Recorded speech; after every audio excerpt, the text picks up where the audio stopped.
Every parent hopes that one day their child will appreciate everything they've done for them. We spend years teaching them, guiding them, and making sacrifices to give them a better life.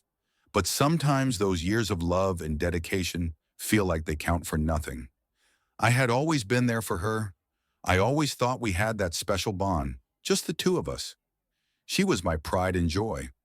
I remember the day she was born like it was yesterday, holding her in my arms and promising myself I would protect her from anything the world could throw at her. Growing up, she was the center of my world.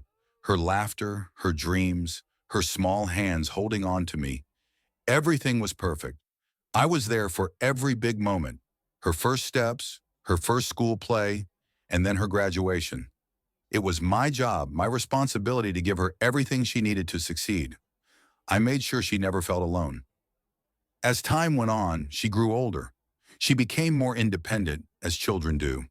And then, of course, came the day when she found someone special. The day she told me about him, about how he made her happy, how she saw a future with him. Pause with a slight shift in tone to something more reflective. I was happy for her, truly. Any father would be. I could see that she was in love, that she was starting her own life. But what I didn't realize was how far apart we were about to become, how little I meant anymore, how much I had given and how little I had left to give. It all started with a text. It was just another evening, a quiet one, after a long day of work. I was sitting in my chair, sipping my coffee and scrolling through the messages on my phone, and then I saw it. "Dad, you're not invited to my engagement," my daughter texted me. My heart stopped. I read those words over and over again, unsure if I was seeing them right. "Dad, you're not invited to my engagement." I sat there staring at the screen. It felt like a punch to the gut. How could this happen? How could my own daughter, my flesh and blood, send me a message like this? I tried to understand, tried to reason with myself, but nothing made sense. I had been there for every milestone in her life. I had supported her dreams, given her everything she needed to feel loved and cherished. But now, this. She didn't even tell me why. There was no explanation, no reason, no apology. Just those words. And in that moment, something inside of me snapped. It wasn't just about the wedding. It was about the years of love, the years of care that I had given. The respect I thought I had earned. And now it seemed like it meant nothing. I thought back to the times we spent together, the memories we shared, and yet in one moment, she had erased all of that. I wasn't invited to her engagement, and that was the turning point. The moment I realized something had changed, something deep inside her, and I wasn't part of it anymore. I could have just accepted it, let it slide, tried to keep the peace, but I couldn't. I've always believed that respect is earned, and if she thought so little of me, if she could throw me aside so easily, then maybe I needed to make her understand that actions have consequences. I didn't want to do it. I didn't want to cause a scene. But as the hours passed, the anger grew. And I realized something. I wasn't just her father. I was a person too. I deserved respect. I deserved more than a text telling me I wasn't important enough to be at her engagement. So I made the decision. I'd been saving money for her engagement. I had set aside a fund, a gift to help with the ceremony, to support her new life. But in that moment, I knew what I had to do. I couldn't let her think that this was okay, that she could exclude me and still have everything she wanted from me.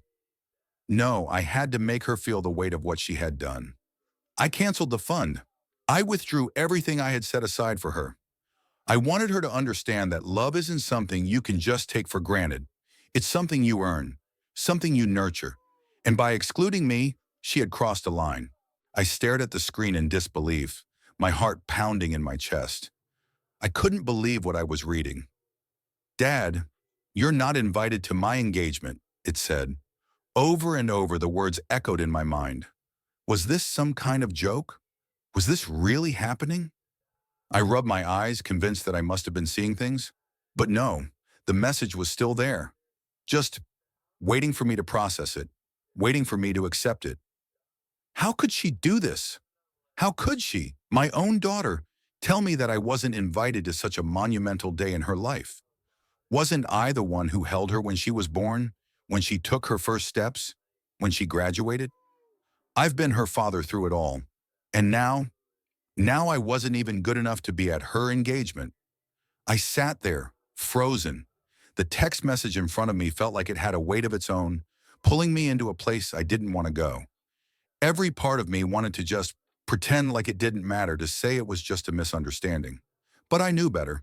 Deep down, I knew she meant it. She had chosen to cut me out of her life, and now it was out in the open. But why? Why would she do this? I thought about all the things I had done for her, the countless hours I spent helping her through school, the times I stayed up late to fix whatever she needed, always trying to make sure she had what she wanted. And this is how she repaid me. I wasn't just angry. I was hurt.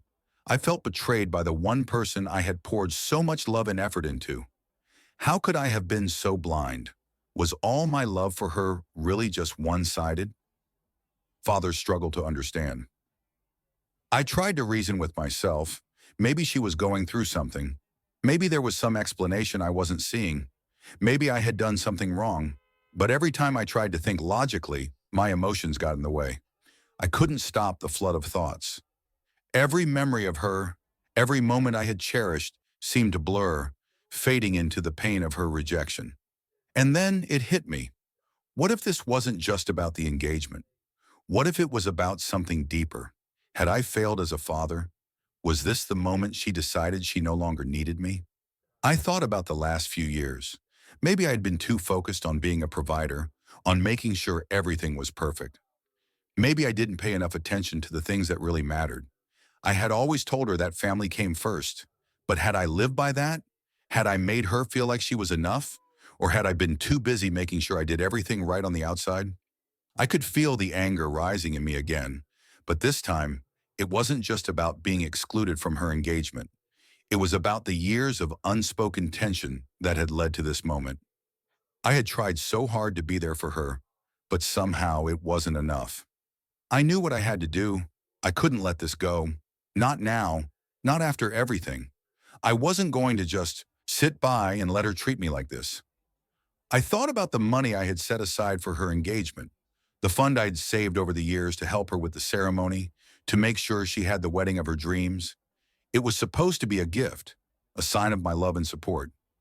But now it felt like the biggest mistake I had ever made. I couldn't keep going down this road, pretending everything was fine when she was shutting me out of her life. So I made the decision. I canceled the fund. I withdrew everything I had promised her. It wasn't an easy decision, but I knew it was the right one. I had to stand up for myself. I couldn't just let her get away with treating me like this. She needed to know that respect is something you earn, not something you take for granted. I sat there holding the phone in my hand, my mind racing in every direction. How had we gotten here? It was as if everything I'd done for her had been forgotten in an instant. All the birthdays, the late night talks, the years I spent cheering her on, teaching her right from wrong. It all seems so distant now. The child I once knew, who had become a stranger in front of my eyes. I thought back to the times we shared, her first steps, the way she clung to me when she was scared, how proud I felt the day she graduated. We'd been through so much together. I was there for her through every storm, always supporting her, believing in her. But now this? How could I have missed the signs? Were there moments hidden in plain sight that I failed to see? I've been so focused on being the best father I could be, giving her everything she needed, that I overlooked the growing distance between us. Maybe she had changed, or maybe I had. I used to be her hero. She used to look up to me with that glint in her eyes, believing I could do no wrong. But now I'm nothing more than someone who was suddenly disposable. Was it something I said? Something I did? Was it my fault? I can still hear her voice when she was younger.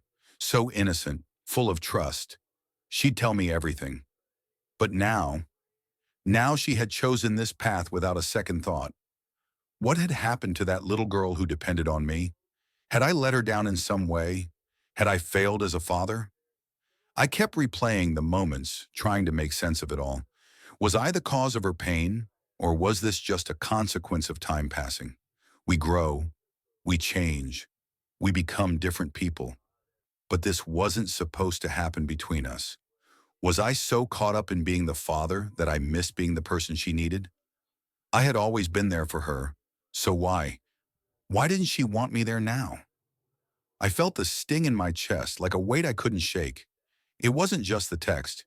It was the realization that I wasn't as important to her as I once thought, that maybe no matter what I did, I would never be enough. But I couldn't blame her entirely. Somewhere along the way, I had missed something. Maybe I had become too focused on being the provider, the protector, and not enough of the father who simply listened. Was that my failure? Was I wrong to expect so much from her? Was I wrong to think that our bond could survive anything, no matter what came our way? I've always told her that family comes first, that no matter what happens, we stick together. But now it felt like the very thing we'd built was crumbling, and I was left standing alone, trying to pick up the pieces. I kept asking myself, what had I done to deserve this? How could I have been the one who gave everything for her, only to be pushed away like this? Was I too hard on her? Too controlling? Had I made her feel trapped by my love and support? I thought about the things I did right, all the sacrifices I made. I thought about her first love, how I helped her through her heartbreak. I was there when she lost her job, when she faced the toughest moments of her life. Every step of the way I told her, "You'll be okay. I'm here."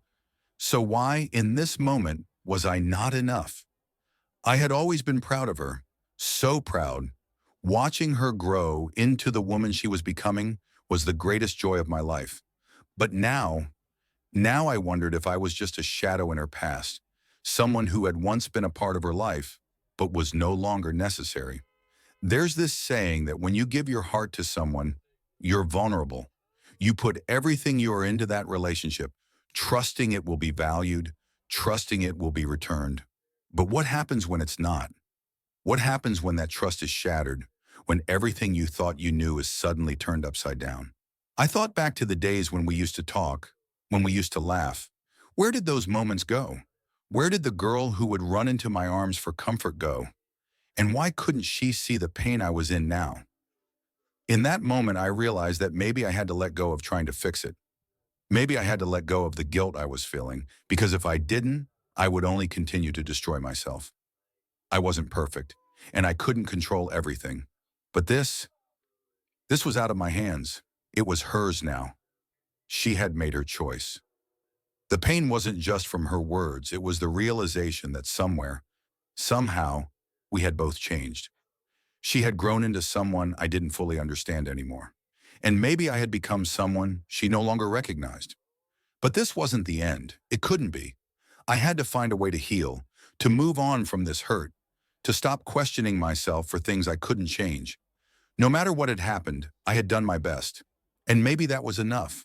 Maybe it had to be enough. I may never fully understand why she chose this path, but I couldn't let it destroy me. She had her life to live, and so did I. And if this was the moment that would change everything between us, I would have to accept it, no matter how much it hurt. I sat there for what seemed like hours. The room felt colder, the silence heavier. I replayed everything in my mind, searching for answers, searching for some sign of what I should do. I was angry, hurt, but most of all, I felt betrayed. She had crossed a line I never thought she would cross. For years, I had been the one to stand by her. I had put in the effort, the love, the care, and now I was nothing more than a stranger, an inconvenience, someone she could discard with a text message. But I wasn't just going to let this go. I wasn't going to let her destroy everything we had over a momentary lapse in judgment. Something inside me snapped, and I knew what I had to do. I had saved for years to make her dream day possible.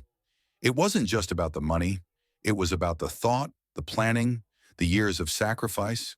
I wanted her to have everything, and in return, I had only asked for one thing, her respect.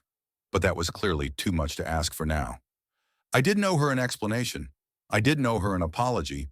What I owed her was a lesson in respect, in the importance of family. She needed to understand that her actions had consequences. And if she wouldn't listen to me, maybe this would make her see it. I picked up my phone, and without hesitation, I called the bank. The account we had set up for her engagement was all ready. The funds were there, waiting, but I wasn't going to let it sit there anymore. I was done. The money was gone.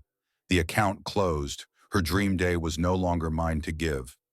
And in that moment, as I heard the confirmation on the other end of the line, I felt a strange mix of relief and emptiness. I had done it. I had taken control. But the cost, oh, the cost was unbearable. I knew this wasn't going to fix things. I knew it wasn't going to make her see things my way, but it had to be done. She had to learn. But even as I made that decision, I couldn't shake the feeling that it was all slipping away. Was I really doing the right thing? Was this the only way? I kept asking myself, what happened to the girl who used to love me unconditionally? Was I the one who had failed her? I thought about all the times I had said, I love you, all the times I had put her needs before my own. And yet, here I was, trying to teach her a lesson that seemed so wrong, so cruel. I had to remind myself that it wasn't about the money. It was about respect. She had disrespected me, and it was time for her to understand the weight of that. But what if she never understood? What if this was the end of everything? What if I had lost her forever? The questions kept swirling in my mind, but there was no going back now. I had made my choice. I would stand by it, no matter the cost. I waited for her call. It didn't take long. When the phone rang, I saw her name flash across the screen. My heart pounded in my chest. I could already hear the anger in her voice before I even picked up, and when I answered, the fury in her voice hit me like a wave. What did you do, Dad? How could you cancel the fund? Why would you hurt me like this? She was crying, screaming, desperate for answers. I didn't flinch. I didn't back down. I had made the decision, and I wasn't going to apologize for it. You hurt me first, I said. You made your choice, and I made mine. I gave you everything, and you pushed me aside. This is the consequence of your actions. I knew she didn't understand. I knew she was hurt. But I also knew that sometimes love isn't about just giving. It's about teaching. It's about showing someone the hard truth, even if it means they hate you for a while. The call ended with nothing resolved. I sat in silence again, staring at the screen. I didn't know if this was the right way, but in my heart I knew it was the only way. I had made my choice, and I would stand by it. The hours felt like days, and the silence between us stretched too long. I knew she would call eventually, but when the phone finally rang, I felt the weight of the moment. This was it. I braced myself for what I knew would come. The storm was coming, and I wasn't sure if I was ready for it. When I picked up, the anger in her voice was unmistakable. She didn't even say hello. All she said was, "Why, Dad? Why would you do this to me?" I could feel my heart pounding, but I didn't let it show. I stood my ground. You hurt me first, I said, my voice steady but heavy. I did what I thought was right. I gave you everything. And this is how you repay me? She didn't understand. The anger was clear in her voice as she shouted, "How could you cancel it? You ruined everything. This is supposed to be the happiest day of my life, and you took that away from me." She was furious, devastated, and I could feel the weight of every word she spoke. I let her words hang in the air for a moment, letting the silence take over before I responded. I didn't ruin anything. I just gave you a taste of your own medicine. You decided that I wasn't important enough to be part of your engagement, and I'm just showing you what that feels like. You can't just take and expect there to be no consequences. There was silence on the other end of the line. I could feel her shock, her disbelief. She didn't know how to respond, and for a moment I thought the conversation might end right there. But then she spoke again. "Dad, you don't understand. I never meant to hurt you. No," I interrupted. "You didn't mean to hurt me, but you did. And now you're going to have to deal with it." The words were out there, and I knew they would cut deep. But what was I supposed to do? Pretend that everything was fine, that I could just move on from this betrayal without any consequences? She needed to understand that actions have weight, and sometimes love means holding the mirror up and showing the harsh truth. But even as I stood firm, I felt something in me begin to break. I didn't want to hurt her. I wanted to be the father who was there for her, no matter what. I had always prided myself on being there for her, supporting her through everything. But now I couldn't help but wonder if that had been my mistake. Had I made her feel entitled? Had I made her think that I would always just forgive her, no matter what she did? I wanted to take back the words I had just said, but I couldn't. She had to understand. I had to make her understand. I never wanted things to get like this, I said, my voice softer now. But you've made your choice, and now I have to make mine. I hope you'll understand one day why I did this. The call ended abruptly, and I sat there staring at the screen in disbelief. What had just happened? Was this the beginning of the end for us? Would she ever understand? I didn't know. I didn't know if things would ever go back to the way they were. But I knew this. I had done what I thought was right. I had stood up for myself, and I had shown her that respect wasn't something that could be taken for granted. The days that followed were a blur. I didn't hear from her again. The silence was deafening. I found myself thinking about her constantly, wondering what she was feeling, what she was thinking. Did she regret what she said? Did she understand why I had done what I did? I thought about the relationship we once had, the laughter, the comfort. It felt like a lifetime ago, and yet it was only a few days that had passed since everything had changed. What had happened to the little girl who once relied on me, who trusted me? And what had I become? The father who now had to teach a lesson in a way he never thought he would have to. I didn't regret my decision. At least I didn't think I did. Maybe it wasn't the perfect way to handle things. Maybe I could have done it differently. But sometimes there's no perfect way. Sometimes you have to make a choice, even if it hurts. Even if it means losing something you thought you'd never lose. What I realized, though, was that respect is a two-way street. It's not just about giving, it's about receiving as well. And sometimes, the hardest lesson is realizing that you're not as important to someone as you thought you were. It's a tough pill to swallow, but it's the truth. I just hope she understands one day. I hope she sees that I wasn't trying to hurt her, but to make her realize that actions have consequences, and that no one, not even a parent, should ever be taken for granted. As I sit here now, I'm still not sure where we go from here, but I've done what I could. The rest is up to her, and whatever happens, I know I'll be okay. Because in the end, I did it out of love. I did it to teach her something she might not understand now, but maybe, just maybe, she'll realize it in time. The call ended, just like that. A sharp click and silence. No goodbye, no apology, just rage, confusion, and more silence. I stared at the wall for what felt like hours. My phone was still in my hand, screen gone black, like everything else that night. For years, I thought I was building something unbreakable. A relationship carved out of time, patience, love. I gave her everything, and in return, I had been erased. The silence in the house was loud, louder than her screams, louder than my own thoughts. I walked into her room, or what used to be her room. The posters still hung on the wall. Her books were still stacked on the shelf. Her old soccer trophies, her high school graduation cap, all frozen in time. I remember when she used to slam that door when she was upset. Now, she'd rather slam the door on me completely. I sat on the edge of her old bed and ran my hand across the quilt I had folded a dozen times. A faint smell of her perfume still lingered. She was supposed to be my little girl, forever. People talk about heartbreak like it's only for lovers. But no one tells you how much it hurts when your child, the one you raised, protected, bled for, breaks your heart. There's no song for that, no therapy script, no Band-Aid big enough. She sent me a voicemail. "Hi, Dad. I didn't mean to say it like that. I was overwhelmed. Call me back when you can."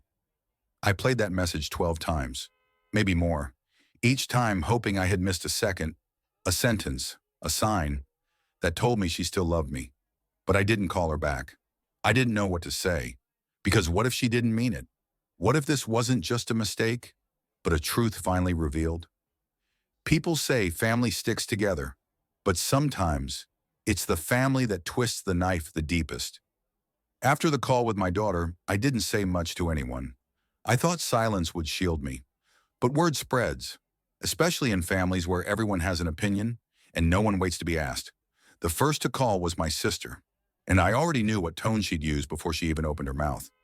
"You really canceled the fund, huh?" she said, voice lined with judgment disguised as concern. I didn't answer right away. I was still staring at the coffee machine, watching the slow drip fill the pot. "She uninvited me, Maya." "Yeah, but you're her father."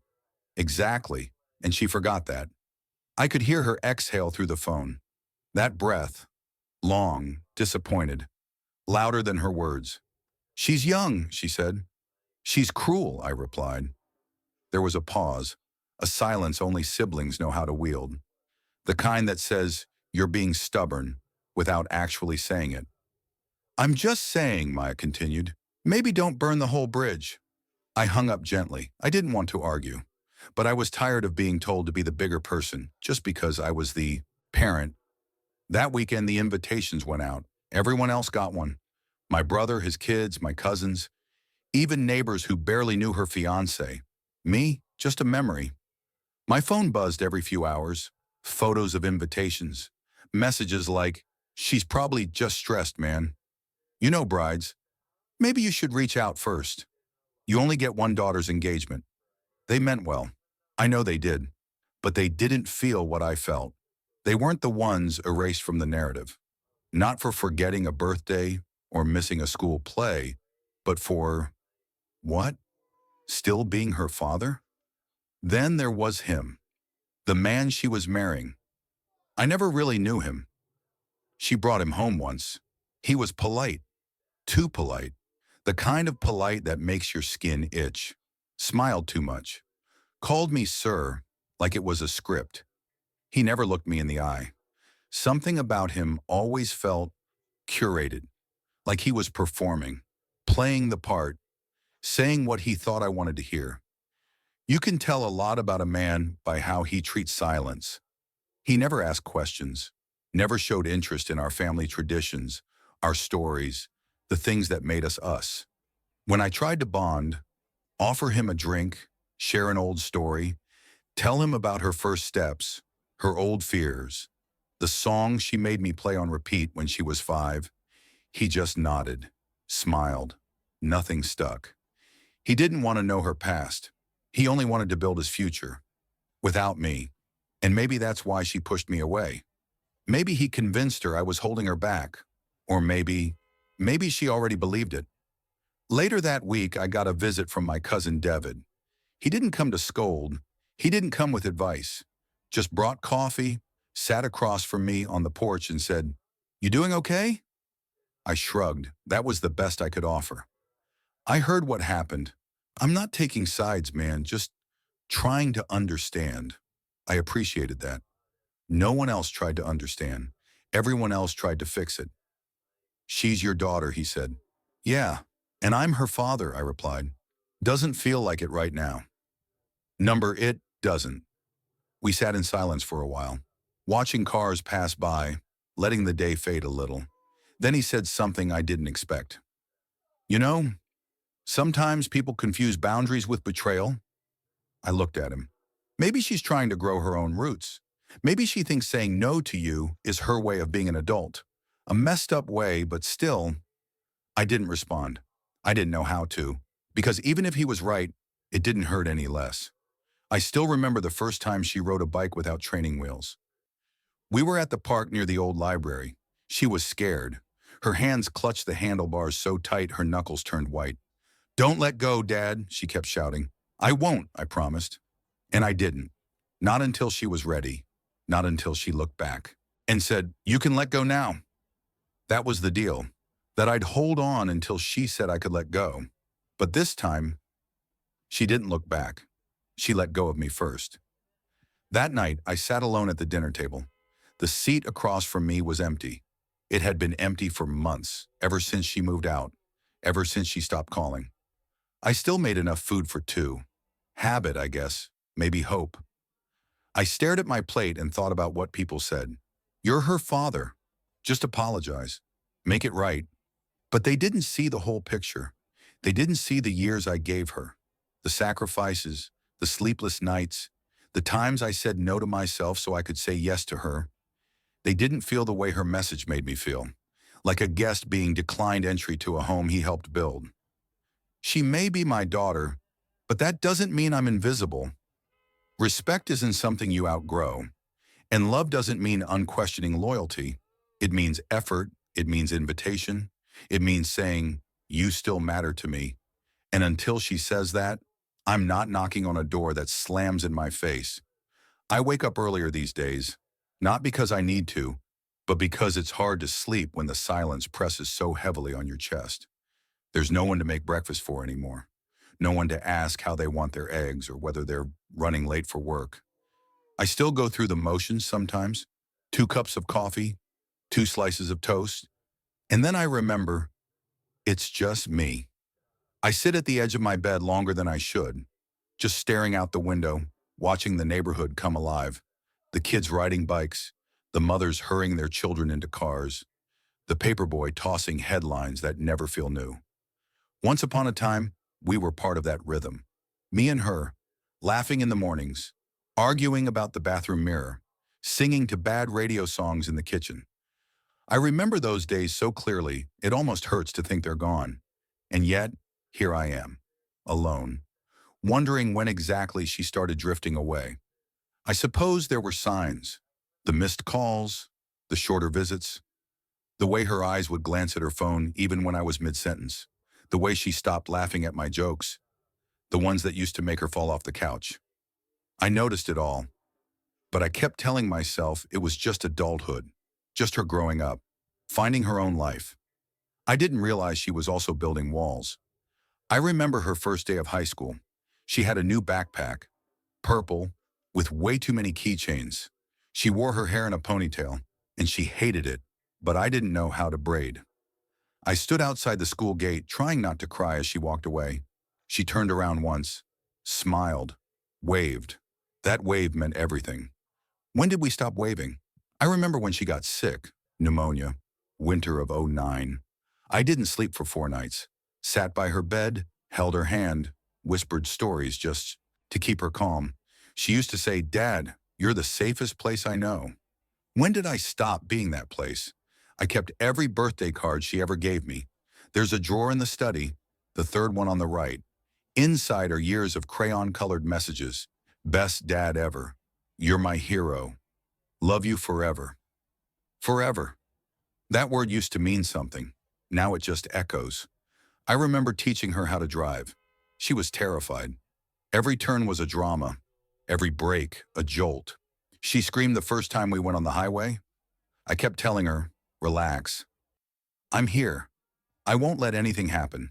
And she trusted me. Back then, she really trusted me. Now, I don't even know if she believes in me anymore. Maybe I became old news, a leftover chapter in her new book. Maybe that's what happens to parents. We raise them to fly, and then we're shocked when they no longer circle back. I try not to be bitter. I try. But when the house is this quiet, when her laughter is just a ghost in the hallway, it's hard not to let the bitterness creep in. I walk past her room sometimes. It's still the same. Posters of old bands, a bookshelf full of half-read novels, the window that she used to sit beside, headphones in, pretending not to notice me peeking in with snacks. It smells faintly of lavender, her favorite scent. I haven't moved anything. It's ridiculous, I know. She's not a child anymore. But some part of me is still waiting for her to come home, to throw her bag on the floor, to sigh dramatically and say, "Dad, you won't believe what happened today."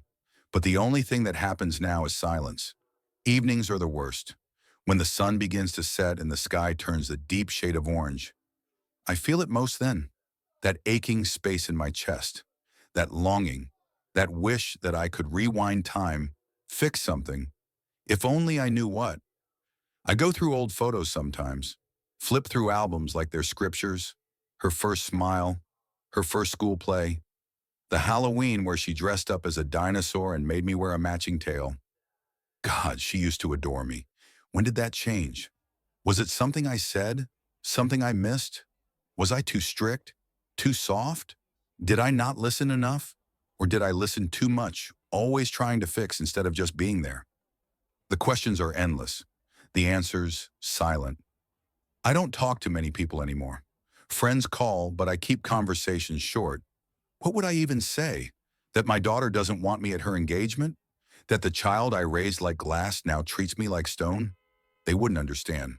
Or worse, they'd pretend to. And so I stay quiet. I carry it all like a secret stitched into my chest.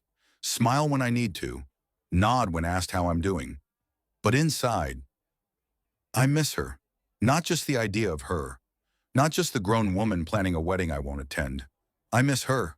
My little girl. The one who made me friendship. Bracelets out of yarn. The one who made me pancakes on Father's Day and burned every single one. The one who once whispered, "Dad, don't ever leave me." I didn't. She left me. And I don't know if she's ever coming back. Time has passed. I don't know exactly how long. I've stopped counting the days since that message. Since that call. Since the silence that followed. But what I do know is that something inside me has changed. Not broken, just shifted. I still think about her every day. I still glance at my phone, hoping for a message that never comes. I still imagine her walking through the front door like she used to, pretending nothing happened, asking what's for dinner. But I've stopped waiting, because waiting started to feel like begging. And I don't think a father should have to beg to be part of his daughter's life. I did what I thought was right. I pulled the engagement fund, not out of spite, but out of principle. Because love, real love, comes with respect. And if I didn't stand up for myself, I would have taught her that she could discard people without consequence. And maybe that's the lesson she needed. Or maybe I was wrong. Maybe I was too proud, too wounded. Maybe I let my hurt speak louder than my heart. I'll carry that question with me for the rest of my life. But I know this. I didn't do it because I stopped loving her. I did it because I do love her. And sometimes love looks like silence. Sometimes it looks like walking away, not in anger, but in dignity. I wrote her a letter, not to convince her, not to guilt her, just to let her know that my door is still open. That if one day she realizes what was lost, she'll know where to find it. I didn't send it, not yet. Maybe I will someday, maybe I won't. But writing it helped me breathe again. I've started doing little things to rebuild my life. Cleared out the garage, fixed the broken drawer in the kitchen, planted some roses in the backyard. She used to love those.